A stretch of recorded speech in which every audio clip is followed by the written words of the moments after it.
The next item on the agenda is a progress report from Florida Polytechnic University. On February 20th, I sent a letter to Florida Polytechnic University Board of Trustees Chair Rob Goodell, asking him to provide a report to our board. Specifically, I asked for a report on the progress that Florida Poly is making toward benchmarks established in the legislation that established the universities.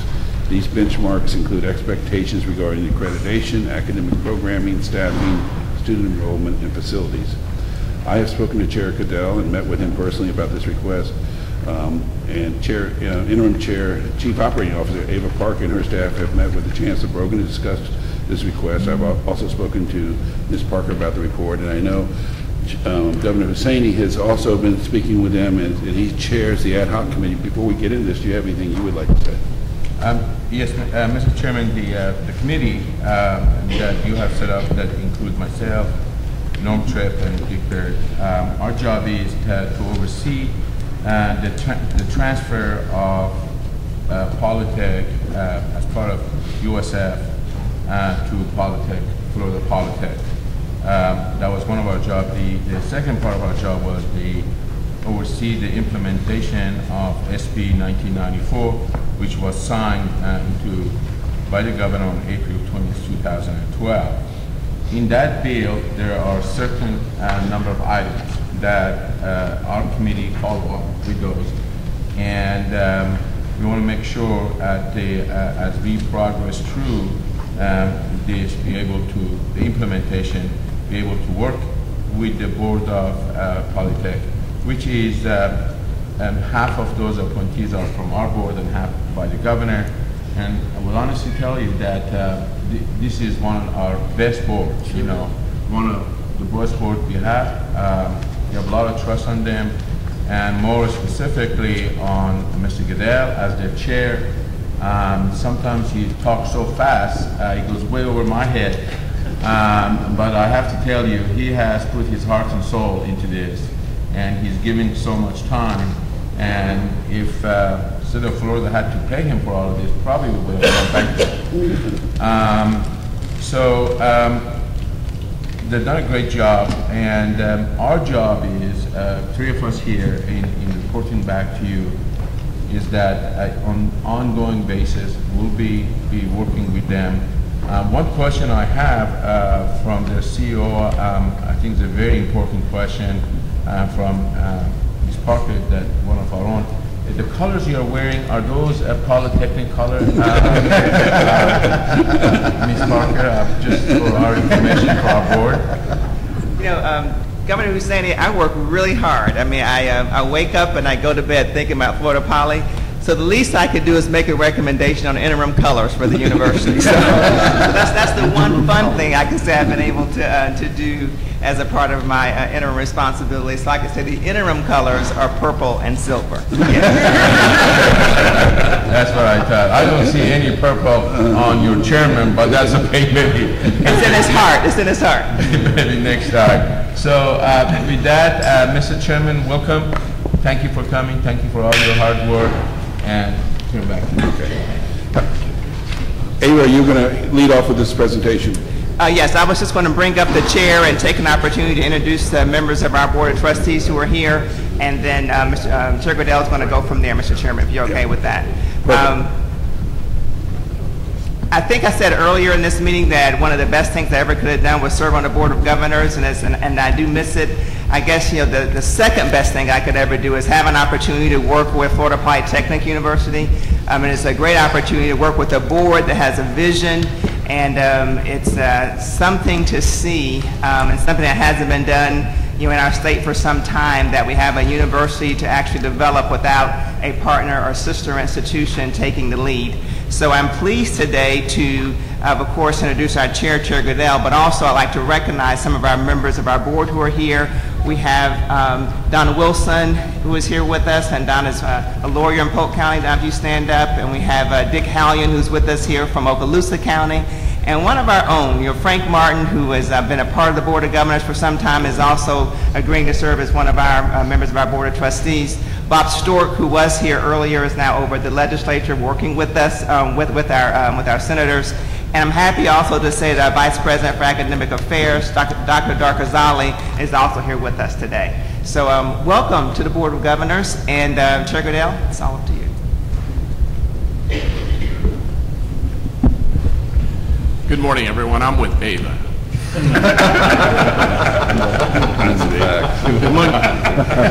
Among the many things that I've had the pleasure of saying that showed up in the newspaper, one of the finest moments was when I commented that, you know, it took me almost 6 weeks to convince Ava to join me, and it took me longer to convince my wife. It took me less time to convince my wife to marry me. My son pointed out, because he saw that quote first, he said, "Dad, you've got about 15 minutes to save yourself." Today we are going to present an update pursuant to your request. But before I do that, I want to reintroduce the members of the board, because quite honestly, this is a very unique group of people. In a world that I'm going to talk about in a few minutes that is changing faster than any of us can recognize. Our board is comprised of people in the cybersecurity business, telecommunications, capital markets, aerospace, as well as the media business, all of which are major components in the Florida economy.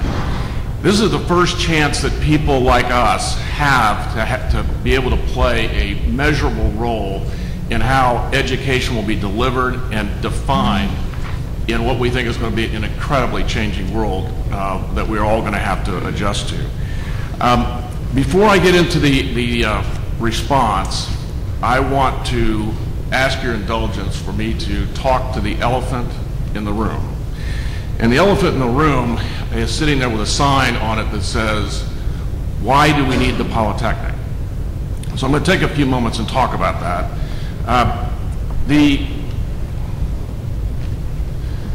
First of all, what this group did was decide on a vision that they could call their own.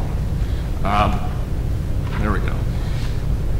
Quite honestly, this group of esteemed business people felt it necessary to define our own vision as to somebody else's, because quite frankly, all of us being CEOs find it difficult to execute somebody else's business model. And so we endeavored to do as quickly as we could to define an idea, move it to the execution phase, because quite honestly, any great idea has to be executed. One of my favorite quotes that follow me all around the world as I go is that, you know, from Thomas Edison, who said, "Vision without execution is hallucination." And so as a consequence, what this board did is we took a serious look over the course of the last 3 or 4 months, not just on what our vision might be, but how we were going to execute it. My background, ladies and gentlemen, is in the capital markets. I have been involved in investing, formulating capital for private equity firms and institutions my entire career.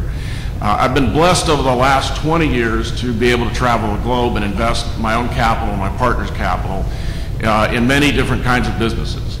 I continue to do that. About 75% of what I do is overseas. And as a consequence, I'm going to take a few moments and share with you what my world looks like. So what you'll have in front of you is a sphere of what I think are the 4 major trends that are affecting not only our businesses, our country, our industries, but our own workforce. And these are the kind of trends that I think are not only astounding and are changing how we view not only how we do business and how we succeed, but how we're going to have to position our workforce in what is becoming a globally flat business world. If you look around this circle, you'll see that probably the most profound change is technological advance. We look at speed and storage. I mean, 25% of the data in the world less than 10 years ago was digitized. Now 93% is digitized. For those in the medical field, the human genome, it took them a decade to pair up the 3 billion potential pairs into a computer simulation model. You can do that in a day. The amount of big data that's available to crunch numbers and change basically how we calculate predictivity on the businesses that we're all involved in is changing so rapidly that you're now beginning to see major R&D investment across all businesses and accumulate and analyze big data. This is going to begin to change the nature of all industries. We look at manufacturing across the world, and now we have the ability for machines to talk to machines, and the ability to actually repatriate, in my view, manufacturing back into this country, just simply because the costs have been driven so low. It costs $6 a square foot to manufacture a product in China, and we lost a lot of business overseas. Robotics and advances in nanotechnology have allowed us to not only make computers and technology so affordable that we can do the same thing back in the United States for $3 a square foot. This is profound. And this is going to enable all of us in the industry to begin to think differently about how we not only produce goods and services around the world, but who we sell them to. One of my favorite stories is about a year ago, we took a company public in Brazil, and I happened to stop in Manaus on the way home. And if any of you have ever visited Manaus, it's at the merger of the Negro River and the Amazon. Manaus is home to 2 million people. The only way they can get there and get out of there is by a 1,000-mile boat ride or an airplane. What exists there is one of the largest import-export trade facilities in South America. And what was interesting to me as I was going through the city, there was a wall poster, and it was a picture of a lady on a cell phone. And the advertisement was 3G available for 29 reais a month. That's about $15. 4G coming in the middle of the Amazon. The whole concept of proliferation of social media and connectivity is not only changing how we communicate with each other, but how we communicate around the globe. Consumers and emerging market companies have been so affected by health advances that today we would speculate on how many consumers might be available in some of our businesses in these emerging markets. And with 1.8 billion new consumers available to buy everything from basic supplies to communications equipment, the world is a completely different universe than we even thought about a short time ago. Ladies and gentlemen, everything on that chart did not exist 10 years ago. So I can tell you that as my job, the way it was described to me when I took on this path a number of years ago, was that my job was to be Wayne Gretzky, one of the greatest hockey players that ever played. And those of you who follow Gretzky, he was asked, why you were such a good hockey player. And he said, my job is to go where the puck is going, not where it's been. Ladies and gentlemen, I suggest you take that home and fill that out for where you think industry in the world and those trends are going to take us 10 years from now. The challenge for all of us is going to be to, particularly in the state of Florida, how we future-proof our economy. I spend a great deal of time investing in all across Florida industries, and I can tell you that there are great competitive advantages that Florida has. We're already very well embedded in many of the growth industries, particularly technology and innovation, that will have an impact on gross state product and the well-being of all of our citizens. But I also tell you that I invest in Massachusetts and California and Oregon and Washington, where they're far ahead of us. They've made far more investments in technology and innovative science and technology that have already put their states on an attitude of growth that Florida needs to imitate. The industries that we look at in terms of where the capital is going to flow and management and innovation are those things that all of us are fairly familiar with. But the issue is going to be that every single day that we come to work, these trends are going to begin to affect us. And it's been very assuring to me that we've got an administration, we've got a legislature that now begins to focus all of the resources that we have on building those innovative parts of our economy. We've got an economic development unit that's begun to marshal all resources across the educational spectrum, industry, government, to do what we need to do to transform the economy of Florida and to make sure that it's competitive as these changes occur. But in order to do that, we're going to need educated labor, and we're going to need skilled labor and industry involvement in order to make that work.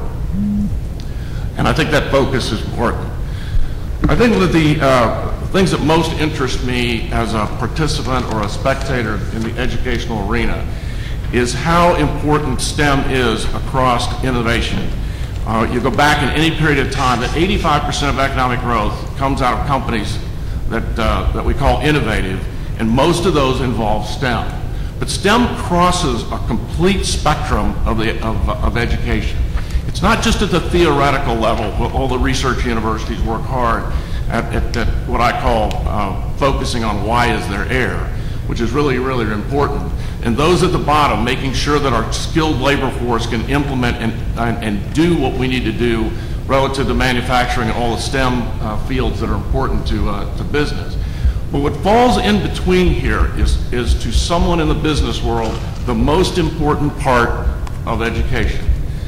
I'll tell you that when I graduated from the University of Florida, I was very proud of the fact that I was able to use the 2 skills that I acquired to advance what I thought was an acquisition of my most important asset. When I came out of Florida, I knew the difference between a Manet and a Monet, which enabled me to talk my wife into marrying me. However, my ability to apply a Monte Carlo simulation has kept her married to me for 37 years. Ladies and gentlemen, this is the most important component of where industry and education come together to make a difference. And it's not that the Polytechnic is the solution for this, it's as a solution to this. Everyone in this room is involved in making sure that applied STEM technology and innovation works together with industry in order to make the products or the research that we develop in STEM become reality in terms of products. It's not enough to just teach STEM. It's got to be used. And I think from the next slide, I think you'll find that from my perspective in business, what is lacking in Florida and lacking in a lot of states that have not been able to take advantage of their growth potential is that you can teach someone the basics, fundamentals of STEM. The language of STEM is mathematics.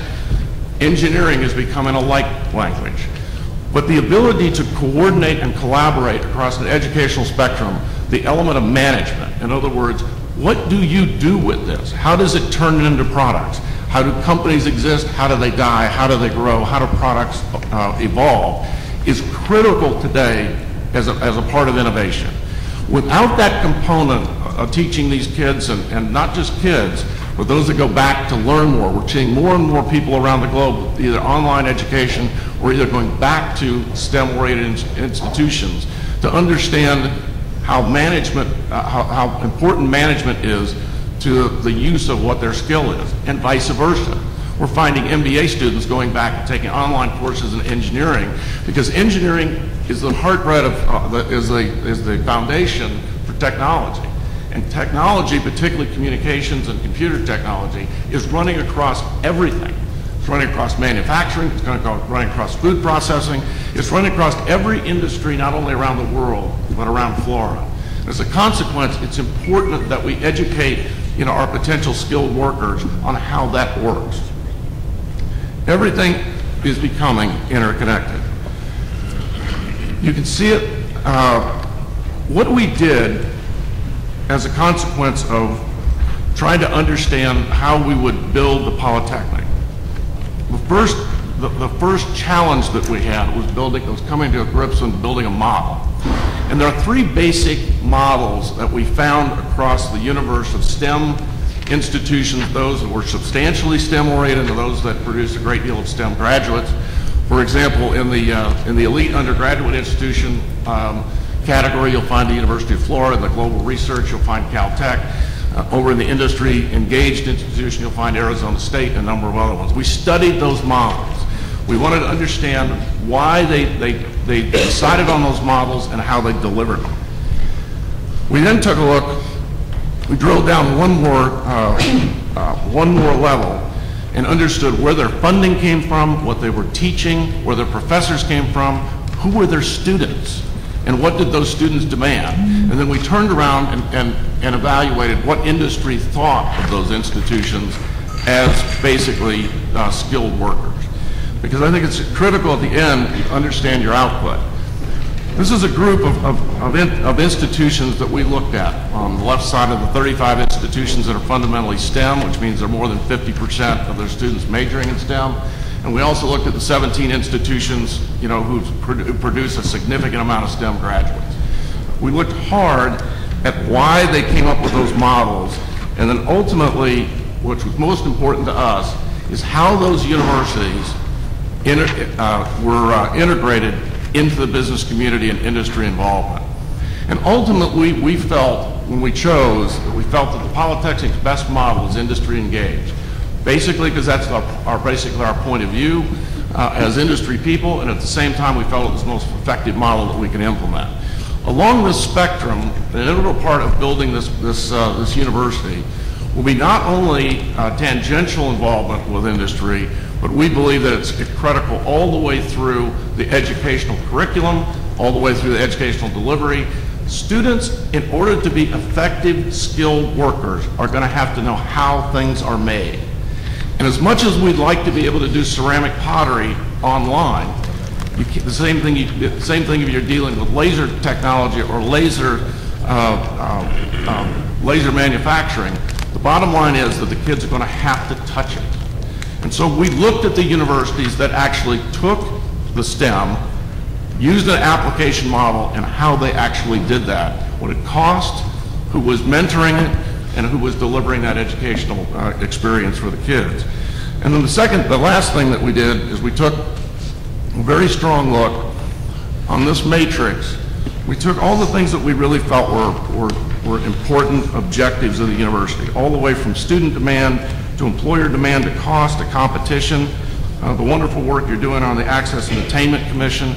We looked at the curriculum being deployed by every other university in the state, as well as many of the polytechnics and STEM-oriented universities around the country and around our region. And that's how we came to the conclusion as to the two colleges that we formed and how we were going to deploy our educational experience.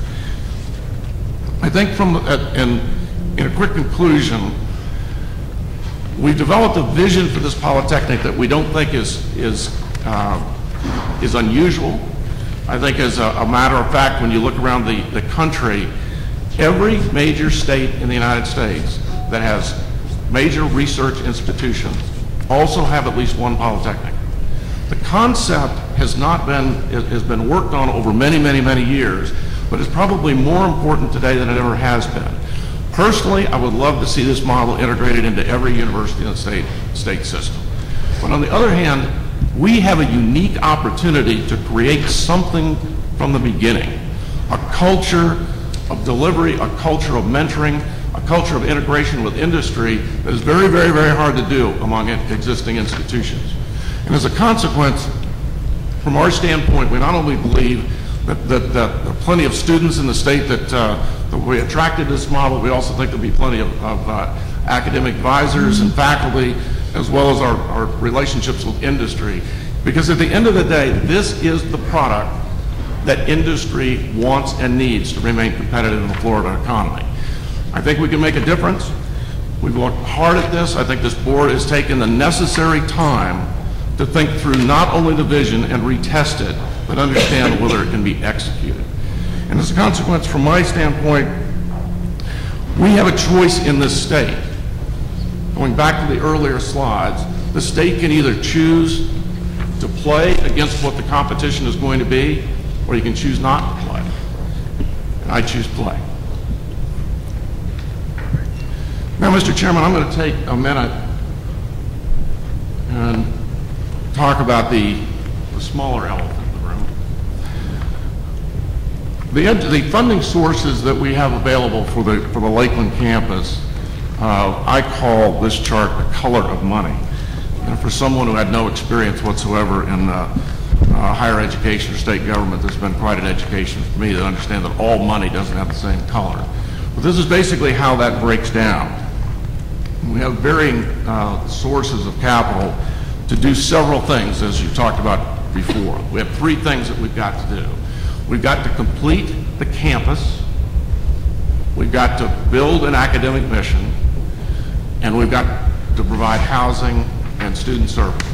Those are the three things important in the bill.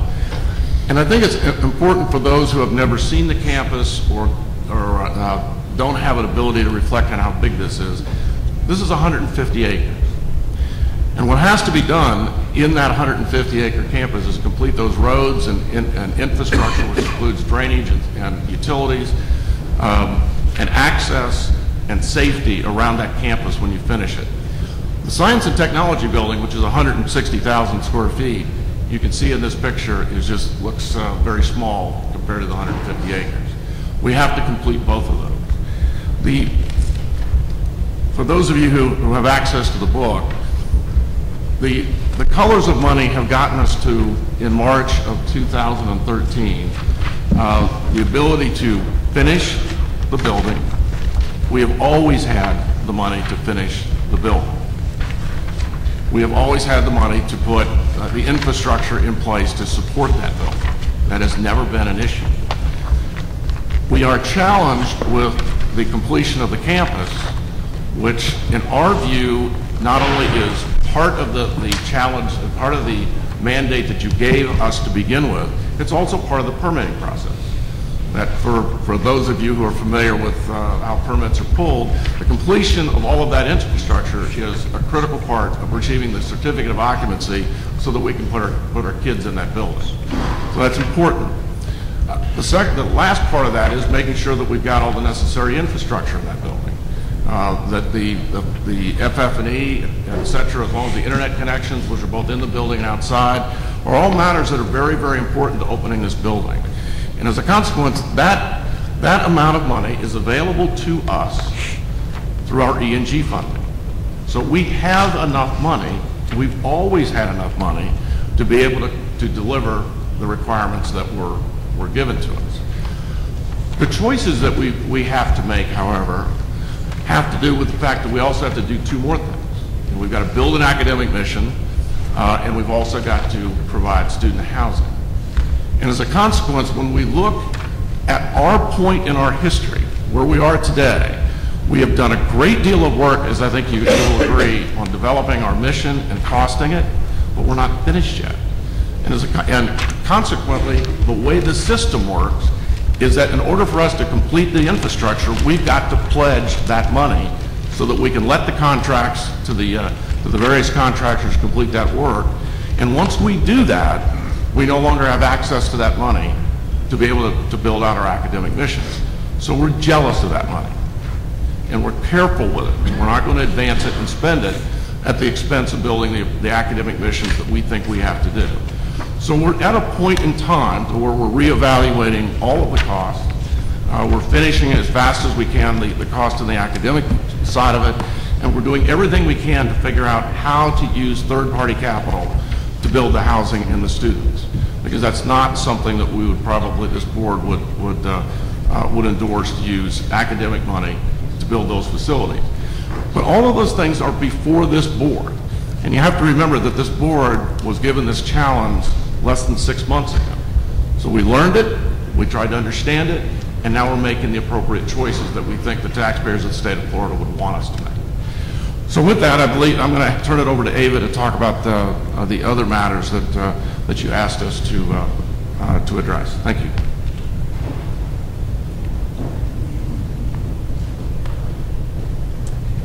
Thank you, Mr. Chairman, for setting the stage. I just want to just briefly report to the board, Vice Chair Hosseini, the status of where the board is as it relates to its program development and some of the other additional plans to be put in place. Keeping in mind, Mr. Chairman, that we are preparing for the work plan meeting that is set for June. We're working through the document in the form that you have set for universities, and we'll continue to work with your staff along the way on some of the recommendations that the board has made for the university. The board has decided to actually develop two colleges, that is a College of Innovation and Technology as well as a College of Engineering, and that will limit itself at this with 5 programs. The plan is to start with freshman, junior transfer, as well as master's programs. Some of the fields that the board is looking at, they're really paying attention to the chair's vision of kind of going where the ball is going, looking at cloud virtualization and big data analytics, as well as motion. These are areas that we believe that if they are represented in the system, they're not saturated, and we believe we're in a position to develop the programs in a manner differently from what they're currently presented. Some very special, I think, characteristics of the proposed programs is that they'll have real-time response to employers' needs. The vision of the board is that actually in the development of the curriculum, the programs, that we'll work very closely with industry and coming up with models and curriculum and programs that we can work with their staffs so that the university is nimble and kind of is in a position to respond very similar to how I think our state college system responds to new industry, but at a higher level. We've already been approached by different industry partners that are interested in engaging with us. They see that it is really a great opportunity to work with a brand new university in developing its programs. We've been approached about being a digital campus and about really working with us in developing advanced programs. The idea, kind of based upon the chair's slide about management, is that within each of our programs we will incorporate leadership, finance, and management training in order to address the issue of having STEM graduates who are ready to lead. The board feels that leadership is a very big issue for us within this industry. There's a big focus on technology and engineering as a part of the whole STEM offerings. And this board has taken on this big responsibility of saying that yes, it will be focused on jobs. They like to call itself the Jobs University, and that 75%, or the goal is to have 75% of job placement for our graduates. The faculty, we are looking at non-tenure models. We're also placing an emphasis on teaching as well as research, as well as an integrated teaching and interdisciplinary model, in that we are not building teaching silos. We think that's another interesting opportunity that we have, so that, for those basic English requirements, that class will know what the math class and the other upper level classes are providing. So there's an integrated model and really providing the whole student opportunity. Regarding recruitment, the idea is that we've already started partnership with STEM feeder schools. We've started conversations even with engineering charter schools, both in Florida, both in Polk County as well as in Duval County. They're very interested in working with us on creating a real pipeline for our students. We're actually also very interested, because the world is global, that we have an international aspect, and that we're targeting South America as well as the Far East. We've been actually approached by a couple of universities over in India, that's Amity University as well as Nirma University, about developing programs with them. We're interested in STEM South America and looking at that opportunity, as well as this global engineering education exchange. So we understand the world is really growing, and we think as a new technology university, it's important that we expand and that we grow with the world. We're anticipating summer programs, which is not uncommon, but think that's a great way to ensure that students are starting early, and that we have the great feeder program. And we've had great conversations with the state college system, and that what we found in our research is that there are not very many programs that allow the students with AS degrees from our state college system to actually go into engineering programs. So we're going to work very closely with our state college presidents. And additionally, we are going to work with them on developing a program so that when their students graduate with engineering technology degrees, that we can work with them and have those engineering technology degrees turn into BS degrees in engineering. Our goal is to start in 2014. We're looking at our enrollment management now, but the idea is that we'll start with 500 students, and that we will develop a very focused university. When even at full staff, we're closer to about 5,000. We think that this is a very ambitious model, but we're on track. We've developed a plan for how we will reach a SACS accreditation in the timeline as prescribed by the statute. It's a very ambitious schedule, but we're loaded and ready. We think that this is a complement to our system. When I talk to folks about Florida Poly, I say, listen, we have a great state university system. I'm probably in the best position to say that we have 11 universities that offer great programs, 10 regional universities that serve their area. We have a great state college system that's wonderful. It has great four-year degree programs that meet a need in our system. But what we're missing is the need of applied research at a higher level that can be provided at Florida Polytechnic University, one that's ready to take on the task of working with our students, producing high-tech graduates, and looking for opportunities to provide them jobs. When I say we're the Jobs University, we're fulfilling that mission and looking forward to implement it. Thank you very much, Mr. Chairman. Thank you, Ava. I'm sure we all have a lot of questions, so maybe I'll start, since it's either you or Rob, or you don't have to stay, you can sit if you'd like. since I wrote the letter and invited you, so maybe I'll start.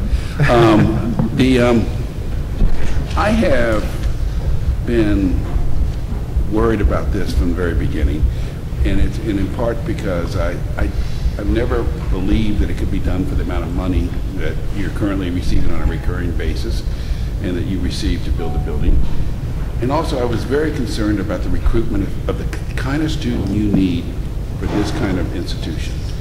It would seem to me that the kid that you need for this for Florida Poly will have the skills to get into our very best institutions. And so why go to Florida Poly if you can go to the engineering program at UCF or the engineering program at UF or FSU, or, you know, I've always considered how are you going to attract that, especially when you're unaccredited your first few years. So I'd like you to address that, and I'd also like you to address the fact that you're currently receiving, I think, 22 million recurring, 25 million recurring, 27 million recurring. Yeah, the original was 27, then we took a 5% cut, so we were at 22 last year. Okay, whatever the recurring number is, and how you're going to be able to do your mission for that recurring dollar without needing additional funds that will only come from the higher education pie. If you would address those two issues for me on a going forward basis, that'd be great.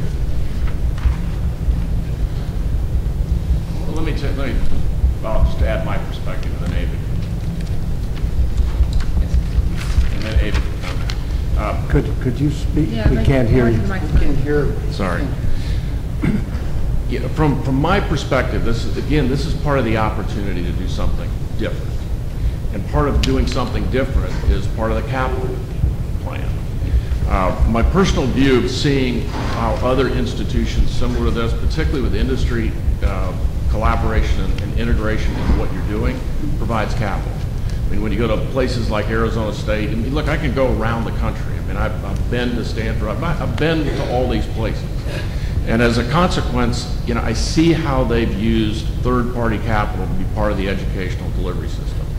And there's no question in my mind that if we're teaching the right thing and we're producing the kinds of students and educational experience, industry is going to want to participate. The issue that industry has had generally is they can't.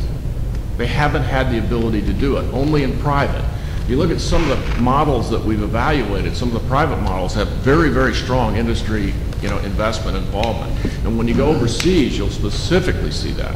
You know, with Toyota, you know, BMW, you go to the German institutions and you'll see a lot of industry investment. So it presents an opportunity for us that really is not present with other state universities. Yet the bottom line is, from my standpoint, and we've discussed this privately, is I've basically assumed from day one that you weren't going to give me any more money. And if that's what you told me, I'll build a model around that. You know, this can't be a situation where we're constantly competing, you know, with the rest of the university system to try to ultimately build what we think we have to build, you know, which is a fully integrated, you know, applied STEM model. Now, relative to the students, I find that kind of interesting because I think this may surprise us.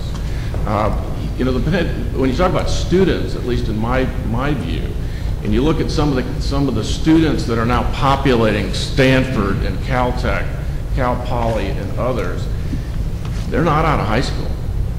You know, these people have management degrees going back to study engineering, and they're engineering students going back to study the kinds of things we talked about. You know, education delivery and education participation is going to be literally ubiquitous. I think what you're going to find is everybody is going to have to take continuing education if you're going to compete in the next world. And so our delivery system is going to have to accommodate not only some of the best students in Florida, but it's going to have to accommodate some of the best people who have been out in the industry who are going to come back. So I wouldn't restrict it entirely in conversation to the best students. But the bottom line is it's all going to be faculty, and it's going to be delivery, and it's going to be job placement. At the end of the day, that's going to overcome what I think all of us might consider to be a challenge. But I've seen this work, and I see how it's working in other parts of the country, and we're going to find that model and make it work. So if I can interpret what you said, you think you can do it for the amount of money you have on a going forward basis with the amount of money you have. And as I saw from the earlier slides, you have a cash flow problem right now on building your dorm that the statute requires you to build, because you don't want to pledge your recurring dollars, which are for education, for that purpose, and that may require a statutory change, or because we don't have the ability, which we did, to change that statute here in this board. And so if we need a statutory change for you to provide some assistance in terms of going out and getting funding, or you have to let us know pretty quick, because you only got a few weeks left. Thank you, Mr. Chairman. Yes, I guess the answer to the first question is that we built our budget around a $27 million recurring budget that was allocated for Florida Polytechnic. And I know you've heard, when folks say 22, it's because of the cut that the system took, and that's how we got to the 22 number. And we believe that that the way we built our model and developed our budget, that yes, we can deal with the money that's been allocated to us. And because there's such an industry-driven economic development type model, I agree with the chair that we're going to be able to engage industry, and that we'll continue to work with money that's been allocated. As it relates to the building of the residential housing, our position is that we have the opportunity to work with some of the dollars that we've been appropriated in order to build that out. There is some question about some flexibility to work with that. We're hoping that some of the issues that the system is working on now may work in our favor to allow us to have some flexibility to work with our allocation in order to actually build out that part of the, or at least reach that benchmark in the statute. So that's the idea. So we're working with private industry to try to come up with something that will work with them. We're hoping that some of the other issues that the industry, or that the system is pushing through legislation right now, will be of some assistance to us. And then if it turns out, then in our conversations with private industry to assist us with building a residential housing, that if there is some issue, then we will have to come back to you and say, and we can do that pretty quickly, and say that we were not able to actually work with private industry to get this done. Okay. Chair, Ms. Parker, you said that you're going to start the freshman transfer students in August of 14, 500 students. Yes, sir. So what do you think what percentage increase you will have by 15? That I don't have an answer for you. We're working on enrollment planning. I think that's something I will be able to definitely answer for you in the June meeting as a part of our work plan. So I can't give you at this point the actual kind of growth pattern as it relates to what we'll definitely have by 15. What I can tell you is that we're recruiting to deal with the 500 starting this summer, and that I'm hoping then that when I come back to you in June with the work plan, that we would have finished our enrollment plan, and I can give you a better answer to that question. Good. Can I ask a follow-up? Let me back up a minute and just tell you how, and this is just my own personal view on how to build this. We're building a business. That's the way I look at this. And as a consequence, we have the first step in building this is to get the university accredited. And we're very particular about how we start that curriculum and how we develop it and the costing of that model to get there, because once you embark on that path, you can't change it. I mean, if we decided 3 months into this that we decide to expand or contract our curriculum, you go back to go relative to the SACS accreditation. So as a consequence, we are focused entirely on the period from here to getting that accreditation. Now, the bottom line of this is we'll get accreditation. I mean, we're going to be focused on this. We're going to have the right people. We're going to have the right faculty. We'll put, it's a yellow brick road that if you follow the yellow brick road, you're going to get accredited. So there's going to be a period of time prior to that accreditation where we actually get it, that we're going to be able to step back at that point, review where we are, review where the demand is, where the student supply is, how the education delivery system is working, how the capital attraction from industry is working, and we're going to be able, once we get around that accreditation, we're going to take another look at exactly where we're going and how we're going to get there. and apply the capital formation against that model. It's impossible for us, and inappropriate, quite honestly, to embark on a program 10 years from now when we haven't had a chance to take a look at how we've done during the first Well, decade. let me stay with the specific questions and answers because, you know, a job we have on the board are very specific that what we do and that what we need to look for and what is it that we need to do on our side if we have to go back and change the bill or on other things we need to do. So if we assume that we're going to start with 500 students, you know, would you think will be a 5% increase, 10% increase by another year? So I can get a feel for it, Ms. Parker? I can't, I guess I'm sorry, Governor Hussein, that I can't give you the answer you want right now. I can tell you that where the board is headed as far as where it plans to be full grown, that's why I gave you the number to 5,000. But as far as the percentages that you're looking for over, you know, annually, because we're in the middle of the enrollment planning process, I can't give you the answer. But as I promised, you know, because it is required as a part of our work plan, and because it's, and as I can explain to you, we just started some of the enrollment planning conversations at our strategic planning committee on Friday.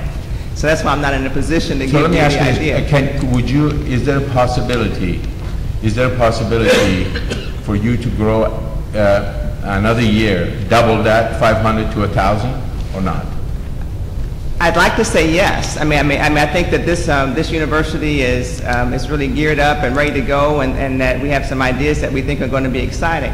However, I'd ask that you not commit me to the answer until I can complete the enrollment planning that we're engaged in right now. And if you'd like, I'll have an answer before June if you just give me a moment. I mean, so I'm sorry that I can't give you the answer. No, against the definite I'm percentages. trying to you know, building a numbers now. But as you know that by August of 2006, by end of 2016, you have to be at 1224 or something like that, right? Am I Yes, right? sir. That's the number. Yes. You know, that's the bill. Now, when you start at 500 students, I'm trying to build something here for the legislators to know. And because this is cost of education in Florida. Sure. And that's how STEM and non-STEM, one of the reasons that we have only 15% STEM in our universities in totality, there is a reason for that. STEM costs more money. Yes, sir. And so what happens is our universities, you know, offer other degrees, non-STEM degrees, to pay for the STEM, bottom line. They put in 400 students or 800 students in history class. Right. So if you look at 500 students, $25 million or $27 million, that's $50,000 a student per year. I guess a couple of things. Oh, I'm sorry, Mr. So Vice Chair. that's $50,000 a year for 500 students. And my question is the legislators, because for what we pay right now, our universities, what the state pays and what the universities can collect as a tuition, in a state that we don't like to increase our tuition, that should we have a different model for Polytech and say, if you come into Polytech, it's going to cost you more money. I'll give you an example. USF, they had a film school that went from Tallahassee, FSU to Palm Beach. Now, if you're in Tallahassee, you paid $5,800. You went to Palm Beach. The cost of that degree was $18,000, and they charged the student $18,000. And they had a partner, Digital Domain, and the student had to pay $6,000 to the Digital Domain as a partner for their education. Exactly what you're talking about, in partnership with the industry. Do you see something like this to happen, that the cost to the students, you know, is going to be higher because what you're doing is STEM education versus non-STEM? The current plan is no. And I understand the traditional model. I'm very aware of all the information that you've just shared. I can tell you that I would first ask that you keep in mind as you deal with the idea of 500 students in the current recurring budget, but it was understood that part of the carry forward dollars will be used to help build out the campus, and that's part of the reason that we have the budget. So I ask you to keep that in mind as opposed to just, I guess, kind of multiplying it per student, understanding that we're a completely new entity. I guess the second thing is that we're very aware of the statutory requirements by when we're supposed to have over 1,000 students, and that we're marketing toward that. It's just I didn't want to just give you that answer. I wanted to give you an extended answer, and I thought I'd be able to do that once we were involved in enrollment planning. I think that as we are developing our budget at this point, it does not require a higher amount for our students. However, because we understand as a part of the work plan, we have to talk about tuition as well as any issues as it relates to how we might deal with differential tuition as the law currently stands. That again is a part of what we will address at our June board meeting. I'm sorry that the board has not gotten as far along in its planning to actually address some of your concerns now, but I will assure you, Vice Chair Hosseini, that we understand those issues and are very aware of them. And at this point, feel very confident that the investment that the state is making in Polytechnic is a good investment, and that we believe that we can work within that budget and that we can answer the questions that you have right now about how much tuition will cost. I'm just sorry that I can't give you the answer today, but we'll be able to respond to whether we think there's a requirement that students would pay more because of the intense focus on technology and engineering. Ms. Parker, our job is not to decide it's a good investment or bad investment. Our job is, there is a bill. We follow the law. That's it, no more, no less. And my question is very specific. What I don't want to happen, for all of us, you and us, together, for all of us together, I don't want to come here on 2016 for me to report to my board as a committee and say, oh, by the way, it didn't happen. Oh, by the way, we need to have this or that.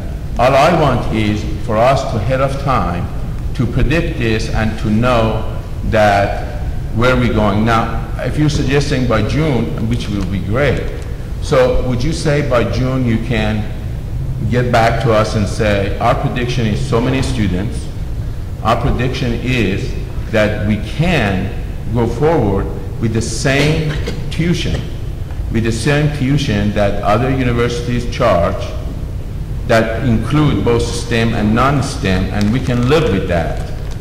Would you able to do that, be able to do that by June? Considering that, and keeping in mind, Vice Chair Hosseini, that it was in December that I got a full board, and I understand that in June is when this board does a work plan. I'm very much aware of those guidelines and deadlines established and set with that yes, as I've said several times this morning, that by June of 2014, by the June meeting, that we'll have finished our enrollment plan and can answer those questions, and we'll also be able to answer tuition questions. I'm very well aware of the responsibility of the Board of Governors versus the responsibility of the legislature. So I think that, while you kind of hold the statute at me and said this is your job to make sure we follow it, I agree with that. No, that's not what I said. I said that it's not for us to decide we like it or not. It's not our job. It's not our job to decide what the legislators and the governor did. Our job is that they said this is a bill, follow it. And our job is just to follow it. So it's not us to say we like it or not. We're over that. We are working with you, trying to get, where that you're able to comply with that. That's it. And I appreciate... And that's why I am working with you, trying to get us so when June comes, so we can work together to get where we need to get. And thank you, Vice Chair Hosseini. And as I've said, yes, by June, we will be able to answer those questions because we understand what's required by the work plan. That'd be great. And I think that's way ahead of December 2016, which is the deadline that has been placed in the statute. Okay. I'm sorry, Mr. Chairman wanted to respond to some of the questions. Wait a second. Governor Tripp, let me see. I have some questions, and as a member of the Select Committee, one thing, Ava, I would appreciate it if we could get at least the Select Committee kind of a monthly update of what's going on, so that if we have concerns, we can get back to you immediately about those rather than having them get down the road. If you could do that, it would be helpful. I heard it was initially reported that you were seeking a large sum of money from the legislature. Was there an idea to do that? Were you going to make a request to the legislature this time for funding? Or is that erroneous? I'm just trying to... And the reason I'm asking that, if that was true, then I assume that in your planning, you saw a need to have that money. You wouldn't be going forward to do that. And if it was true and you've backed off, what changed and what have you done to change that picture? Well, when somebody writes a book eventually on how this Polytechnic came into play, you know, one of the chapters they're going to write is, you know, the education of Rob Goodell in the process. One of the very difficult things to do is we are starting a new business from scratch. We have a brand new board who had very little, if any, history with this. We had to develop a vision, then we had to develop a plan. And in that process, we had to deal with a very significant construction project. Fortunately, I've got some experience in that, so it was helpful. But we were taking all these different components and the objectives that we have to meet under the Senate bill and try to understand them. And so when we looked at this, as the chairman has appropriately framed this, a cash flow problem, one of the things that happened to us is that out of the PICO money that was given to us to build the first, the IST building, we lost 16% of that. So all of a sudden, if you were building this business, I've got a cash flow problem. So I don't have that money. So now I've got to figure out how to fill that hole, and the only place to come out and fill that hole is through E&G money. What the board was trying to understand is what choices do we have? If our only choice was to build the housing and build all the construction, and the only choice we had was E&G money, it was going to put tremendous pressure on our ability to develop a business plan and fund it for the academic mission over the next couple of years. So what we asked the COO to do, because most of the people on this board have no experience at a university level, is to explore with the Board of Governors and the legislature how we deal with some of these anomalies that we were given. Well, that amount of money happens to be $25 million. I've showed it to you. The word ask is used over here, and the next thing you know, it's in the paper. We didn't ask anyone to do anything. We were asking for help.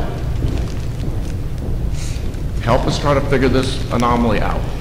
Just so we're clear, and that $25 million you were going to use to finish the infrastructure of the campus. You have to finish the infrastructure of the campus. And the Or amount you of don't money open the building. Okay, and the amount of money you were given did not anticipate No. the complete infrastructure. I have, again, depending on, well, let's put it this way. If we got no reoccurring budget at all, we can't finish that. We don't have any reserves. So the consequence is we've always had, if someone were to say to me, you have $27 million reoccurring for 10 years, which is what the bill says, I've got plenty of money to finish that construction. I would have to use that money to do that. And that's what we'll do if that's what we have to do. It's a choice we didn't really want to make at this point until we had the academic mission costed out. And every time you look at the cost, which is to Vice Chairman Asani's point, every time you look at the cost, you go back and you revisit the delivery and redeliver the mission. We're in this circle, and that's what we're doing. That's what we're doing at the board level. We're very well engaged in this, and we're going to continue to do that all the way through this development. I mean, you can't take $27 million and divide it by 500 students. If you're starting up a business, no business would ever get off the ground if you do that math. You got to look at what the run rate cost of the school is going to be once it's up and going, and that's what we're doing. We're focused on what's this recurring cost to deliver this educational mission, and how much money does that really take to do that? If I can respond, I guess specifically. I have 2 or 3 other questions, so I want to. Just to that, yeah, Governor Tripp, I'd like to say that the idea is that the carry forward dollars, I guess, I guess the word that the chair often likes to use is choices. So the idea is that the board has made a choice in that it will budget its carry forward dollars to deal with the infrastructure issue that was just clarified by the chairman. And the other thing I guess I'd like to mention, there's a lot of conversation about, I guess, where it is that this board would go. It's, it's understood that for the types of issues that we were addressing, that we would come to the Board of Governors to, address whether or not there was a need for any additional monies. What this board has done is it now is more aware of its academic programs and the costs are associated with that. We're starting small, which will leave additional carry forward dollars to deal with the infrastructure problem that the chairman has just addressed. Okay. My second question is, when you did your presentation, and Dean, or Maury was talking about where the students are coming from, you kind of indicated that a lot of the students weren't going to be true freshman students. Sounded to me like a majority of them were going to be people coming, getting new education, things of that nature. Well, if that's the case, why do we need 190 beds for students? I know it's in the legislation, but have you thought just up front that, you know, we need to go back, probably even now, and say that's an expenditure we don't need to make today, because it sounds to me like you're struggling with where you're going to get that money from to do that, and to point out that your model says you don't need the beds. You might even be able to get a private enterprise to come in and do some funding for you, but get that going now, because, you know, to wait another year and a half, struggle with the money, and then also realize that you're not going to put the students in there anyway. Have you thought about that? Yes, Governor Tripp, I guess we have thought about that issue, and I respond in a couple of ways. Is that the board has opted to start with some freshmen, so there will be a need for some housing. Two, based upon the location of the campus, it is actually right next to I-4, and there isn't very much in that area, so the assumption is that we would need housing to accommodate those students. So in addition to the older students that we indicated in our presentation that may come to the campus or be a part of our initial model, there's a belief that there is still a need for housing, and we're looking for different ways to do that. I guess if you recall, the campus is like right there next to the Parkway, right next to I-4, and there isn't, you know, anything right in that area to actually address the housing needs. So that's why we think we need that, and again, also because we plan to start with freshmen as well. Have you thought about the idea and reached out to private enterprise to say, you know, build a housing, we'll lease some of them, you lease some of them out. As our need grows, we can do that. I just throw that out. You know, are you talking in that way? Yes, we are. We are having conversations with private vendors and looking at different ways that we can address the financing issue. Okay. My third question is, we started this board with a model which really had you partnering with another university until we could make this independent. I'm not sure that that still wasn't a good idea. You know, I accept the fact that the legislature and the governor did what they did, and they had the right to do that. As we've looked down the road a little bit, I'm seeing a little struggling here. I'm not totally convinced that the presentation can be achieved, even with all the good intentions. Have you been reaching out to, first of all, any of the other universities in the system, or any private universities, to see if you can enter into some kind of partnership that can kind of guarantee that you move forward on this? No, that has not been a part of the planning as far as a partnership, as far as a sister institution. Certainly we have reached out to, you know, like I indicated, the State College system, and because of the relationships that I have with many of the sister institutions around the table, they've offered their assistance. But the board has developed, or is developing, a plan for a standalone Polytechnic University, and we have an implementation schedule that we believe that we'll be able to follow. So while I understand, you know, certainly the advantage of having a partner, that is not the model that is being developed at this point, and the partnerships would be, you know, in a different manner, but certainly not one at this point of a kind of big sister, little sister partnership, more of, you know, siblings developing a partnership in order to get through and develop something that makes sense for the state. That's the vision for the board at this point. That's the vision that was developed, and as Governor Hussaini reminded us in the statute, that's the law right now, and that's what we're following. Okay, and my last question is, part of the statute said where feasible, you should look for shared services. Are you doing that? Are you partnering with any of the other universities on the shared services, so we're not spending money, you know, new money when you can get those services somewhere else? Yes, I actually am very happy to report that Chair Goodell had the the really good sense and good vision to actually enter into a partnership with the University of Florida for shared services. That agreement is working very well. When I see that as one of the triumphs of this institution. I remember years ago, while serving on the Board of Governors, there was always opportunities, or we looked for opportunities to actually enter into shared services models. I think that the way that the chair negotiated the back office services, working with the University of Florida to receive that help, has been very beneficial to us. I can also say that we've had very good relationships with the University of South Florida as we have kind of worked through some very tough areas as far as separating some of the issues. Dr. Genstaff and our staff has been very supportive in helping us to get there. So when it comes to shared services, I think that we're an example of how that can be a benefit to the system. Thank you, Mr. Chairman. Mr. Chairman, Yes, sir. I have a comment and a question. I'll start with a comment. Looking at your circle of technology areas, there may be some that may not require immediate ABET accreditation. However, I would suggest that while you run SACS accreditation, not wait and delay the ABET for the engineering programs. You don't want a cohort out there, or more than one, that does not have the ABET accreditation. So that's something I would suggest. Looking at your SACS accreditation timeline, I see that you are looking at commencing the SACS in March. I have not seen a faculty recruitment plan. Is that going to happen? It does take some time, maybe 6 to 8 months to recruit faculty. What is your plan for the faculty? We have been working with Dr. Darkazali, our Vice President of Academic Affairs, and he is, as he has developed the programs, he's developed them around ideas of where he thought that he could reach to get the faculty, kind of based upon his previous experience in the industry. So one of the advantages of having a Vice President of Academic Affairs who is a mechanical engineer who also has worked in different research universities as well as been a president of a previous institution is that he has the kind of relationships that someone will rely upon to actually reach out and develop our first faculty.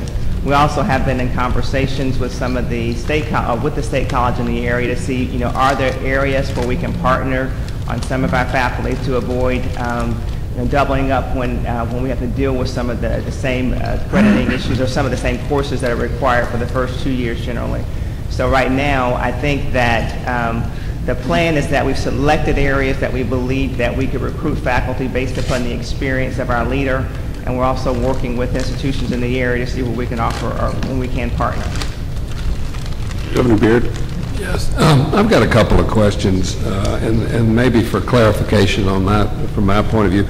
The building that you're building right now, how many students at its max will it handle?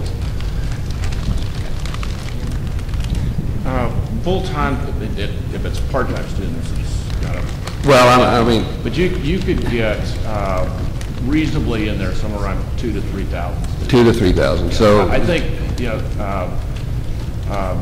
Governor, the new model, quite honestly, which is what we hope to achieve, is to use the building, as much as we possibly can. As opposed to 9 to 5, we want to use it as much as we can. The whole issue of trying to project students, et cetera, the governor, if you will, on top of that, is really accreditation. I mean, we need to be able to execute and prove and test what we tell them we're going to do. So we're very, we're trying to be very, intelligent about that. If we get too far ahead of ourselves with too many students and too many programs, we're going to find ourselves, in difficulty with accreditation, which is the most important thing. certainly. I guess my question, if it's 2,000 to 3,000 that the existing facility can handle, and you're trying to get to 5 in the next, was it 10 years that you said, or some period of time, then that means there are new facilities needed to accommodate the 50% more students than it'll currently handle. Is that an assumption? Well, it depends on what you're going to teach. In other words, if we find, a real market, and that market being determined by potential employers for, various specialties, we hope to finance it that way. We'll finance, we're going to have names on those buildings, and that's what we're going to teach in there. We'll expand to that level based on what we think we can accommodate in terms of job placement, because that ultimately is going to be our top measure. So my view is, we're not going to build buildings and fill it with humans unless we've got a real Students. purpose for it. Sure. All right. Okay, well, I just assumed that once you got to the maximum amount of students that the building would accommodate, if it's 3,000, that you'd have to go build another building to handle them. Maybe you're doing it online or something. Well, look, I think what the industry, everyone in this room has played a major part in that, is that the delivery of education that we can take advantage of, because we don't have a lot of bricks and sticks. I mean, we're starting with one building.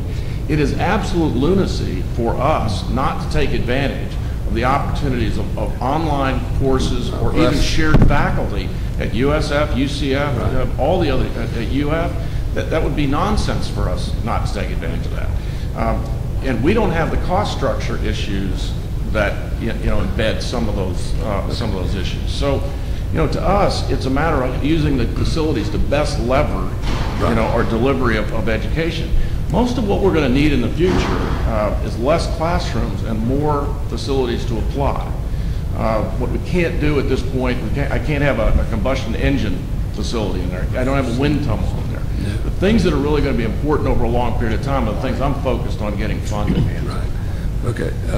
Well, Governor Beard, can I just answer one part of your question as well? I think that when we've talked about the residential facility, we've looked at the hybrid model that will allow for some of the, as we plan it and we envision it, we believe that we'd have some research and there's some research labs that would be included as a part of the housing facility. So we're looking at part of our growth being handled by the next building that will include our residence hall, that we also will take care of some of our growth issues there.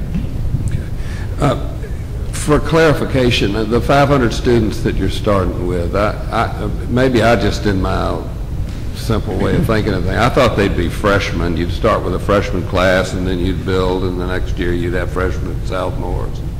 They'd build in that kind of progression, but that's not what I heard you say. So you're going to have multiple years, you're going to have the professors there, you're going to have the classes there, not just for a freshman class, but for 2 or 3 different.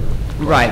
And the idea, Governor Beard, is that because we are applying for accreditation, that I thought that, or the board thought it'd be great to have, to give SACS a real snapshot of the university. So the idea is that we're building a university that will take freshmen, AS and or junior transfers, as well as and provide master's level programs. So in order to go in and seek accreditation for all those levels, we need to show SACS this is what what we plan on doing with the university. So the idea is that we start with all 3 levels, so that when we go in and get accredited, they have a real picture of what we're doing. One other thing, Governor, is that again, in my world, I have to deal with credit rating agencies. So if the credit rating agencies say I need a fixed charge coverage of 1.35 in order to get an A rating on that bond, I'm going to deliver a 1.35 debt coverage ratio.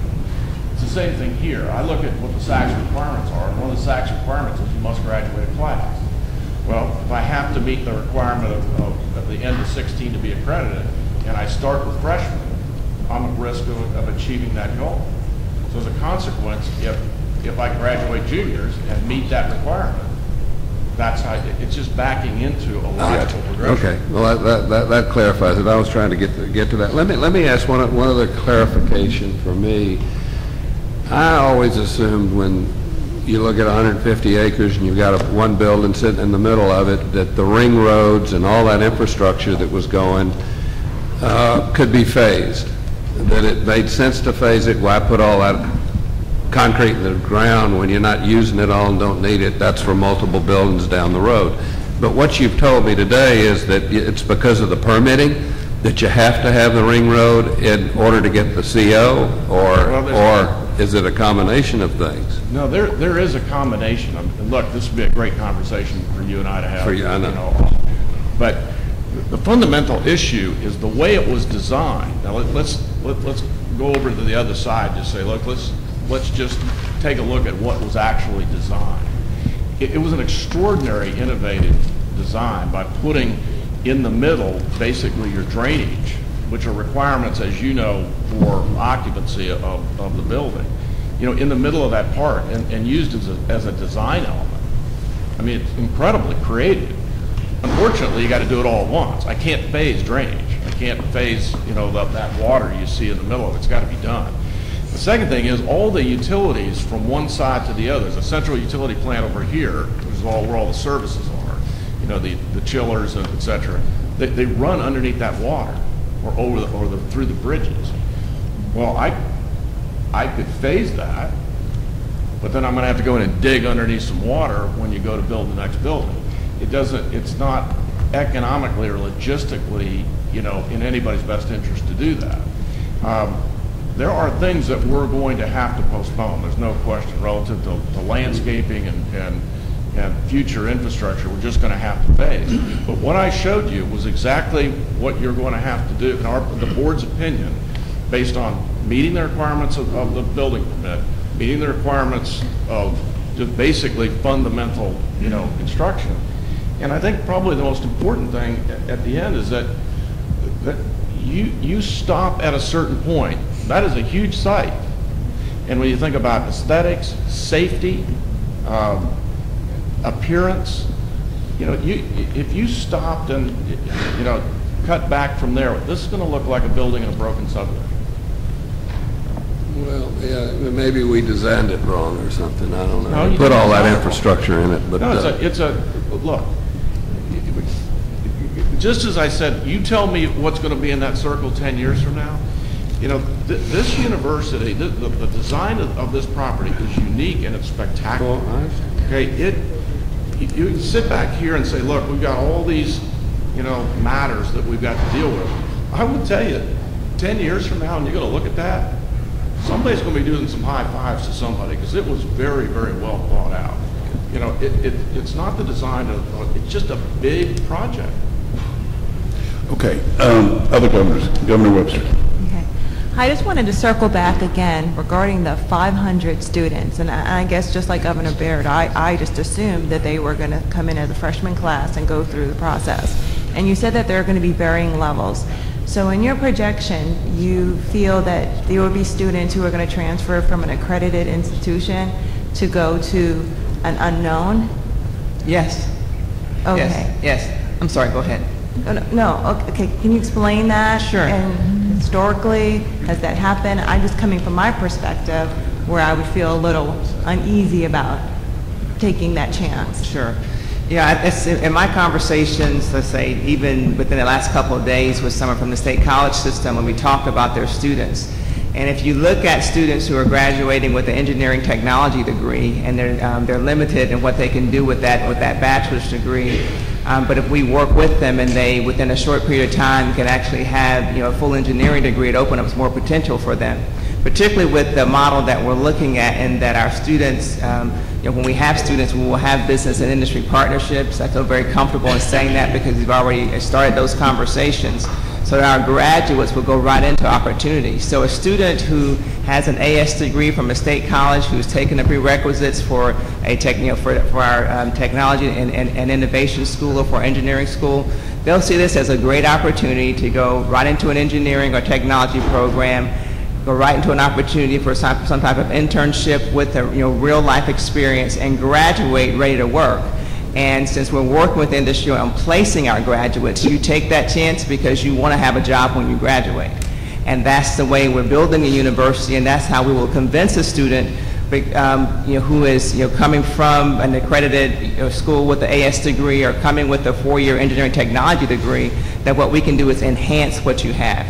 And so that's why I believe we can do that. Governor Morton. Thank you. Mine's more of a statement than a question. I think sometimes when we look at universities, we have to look at it from the perspective of the customer. My family, my wife, we work with a lot of children in high school. My own background right now, I'm doing a lot of work in proteomics, genomics, and pharmacogenomics, and deal a lot in science. I think your challenge is how you create the bright line between the University of Florida, FSU, USF, because those customers are going to want the kind of quality education at a cost, which the Vice Chair, I think, pretty well made his point, at a cost which is equal to or better than the competition, because you're in competition. You're in competition with the University of Florida and FSU, every engineering program in the state of Florida. And you're in competition for price, cost, outcome, product, quality. And what I see, the infrastructure necessary to sustain this kind of a scientific, academic, mathematic, engineering, and technological approach is going to be very significant if you don't collaborate, cooperate, work with, and partner with every institution in the state of Florida. If you don't, this is going to be a real challenge. Thank you, Governor. Any other questions, comments? Thank you all. I should start off by saying that Chair Goodell and all the trustees, you're doing yeoman's work. You're getting paid zero, and we very, very much appreciate everything you're doing. You didn't ask for this, you didn't design this, and you're doing the best you can. And so we have a job that's a little bit different than yours to make sure that that things are going as the legislature hoped they would, and we're trying to figure this out. My take from this is you've got some cash flow issues. That you've got a plan that's heavily dependent on bringing in partnerships going forward into the future. You have some challenges going forward, attracting students to a brand new institution that's unaccredited. But you've got a plan. You're going forward, and we look forward to meeting with you and spending more time on this in June, where you've only been in existence for 6 months, so where you've had more time to develop your work plan. So I don't know if Ava or Rob, you have anything? Chair, I wanted to piggyback, if you'll allow me, on the work plan. What we've said to the folks with the Polytech is we're obviously going to have to, for them, based on their unusual circumstance and evolution, we'll work with them on the template of the work plan, since, as you can see, so much of what is in the current work plan depends on an up-and-going concern driven by data. So we're going to work with them on making sure that that work plan that is presented accommodates not only what the board wants, but also what they're in a position to be able to provide by way of what exists and what they vision existing in the future. Thank you for that. Ava, Chair, do you have anything further you need to say?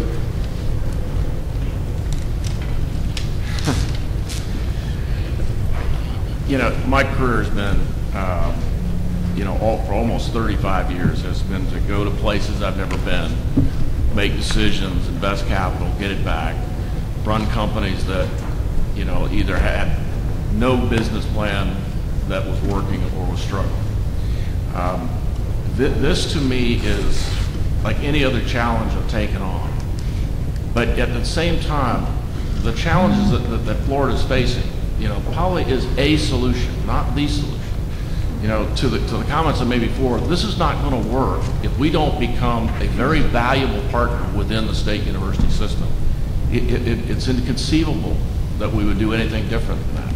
Because if we can deliver something that's additive to the other universities, it's going to work. And if we don't, we're going to have to find how to do that. But at the end of the day, it's like any other endeavor. No great idea ever started out with overwhelming support.